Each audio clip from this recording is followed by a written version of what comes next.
Hulu's hit show Life Beth starts its new season next week, and here to tell us all about it is one of our favorite guests, who you can see live in Miami this week. Please welcome back to the show, Michael Rapaport. Thank you for having me. How you guys doing? We're good. Hello, Really sir. quick, let me jump in really quick. Please. Michael, just tell everybody, where in Miami are you? Because I started my career down there. What club are you at?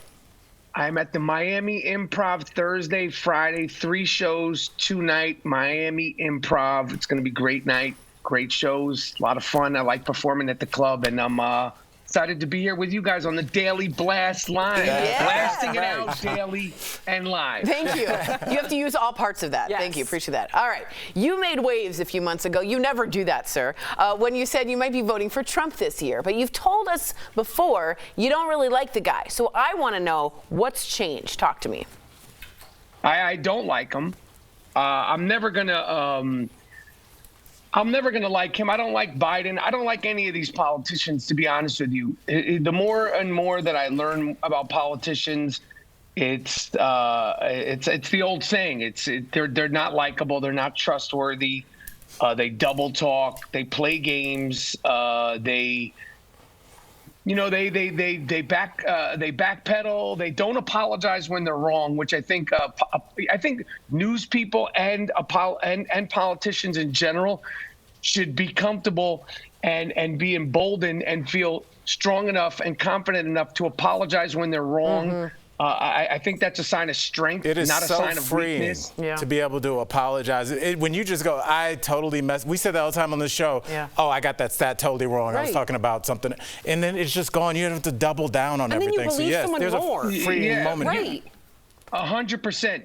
But I don't like any politicians, to be honest with you. But they are very charming. That's why they're politicians.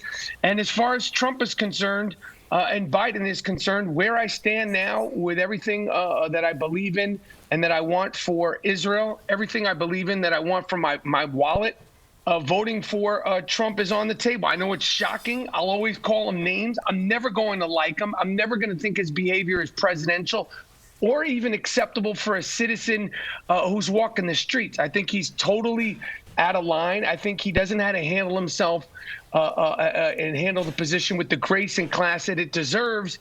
That being said, at this point in my life, as the grown man that I am, and the information that I understand a lot more than I understood it 5 years ago or 5 days ago, I am.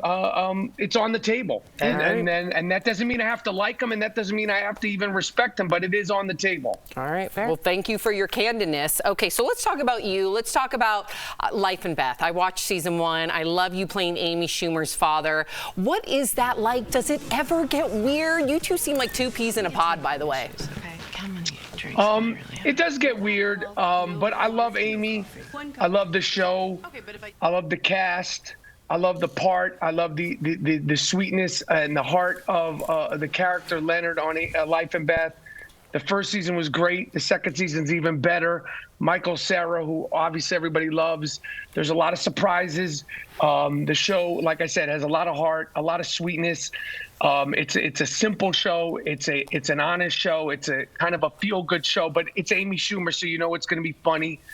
And I'm looking forward to people seeing the second season. But she is a friend, and we have a kinship and just a bond. It's weird. We haven't known each other that long, but we feel like we've known each other for forever. So I really love her and respect what she does with her career. You know, she's self-made, and you know she takes a lot of flack from a lot of people for whatever reason. I don't know, but she's self-made. And, you know, she's an American success story when it comes to show business. Well, Michael, last time I saw you, we were in Vegas for BravoCon. We love having you here. I love talking to you there. Let's talk about it because Monica was walking the carpet, okay? I was talking to Monica, Real Housewives of Salt Lake City. She was by herself. And since then, we now know why she was by herself, and the rest of the cast had completely iced her out. Turns out she was a troll. I couldn't believe it. Okay, so tell us, what did you think about the finale? Do you think that we need Monica? A lot to unpack here. Yes, I know. First of all, I remember when I saw you there, and I told you anytime you want me on the show, I'd come. You did. If we knew now what we knew at BravoCon, we would have approached her and approached that interview very differently. Listen, I feel like every housewife deserves, sort of some redemption. The fact that she's, a part of that reality Von Teese account is hard to come back from because, her trust beyond the show is hard. That's tough. But she brought a lot this season. I mean, this is really the season did. of Monica. Whether you like her, whether you hate her, she brought a lot. And I feel like, understanding the story of her mother and the dysfunction that she's came up with and the abuse that she's come up with, I would like to see, as a fan, I would like to see her have another shot. And again, I've stood up for other housewives from other cities who are controversial. She pushed it to the limit because it's not even something that she broke the law, but she broke. It's hard to trust her. Yeah, she you can't be looking at people's videos. This is another spin-off show. We need more time. We need more time. Wow. We should have talked about this first.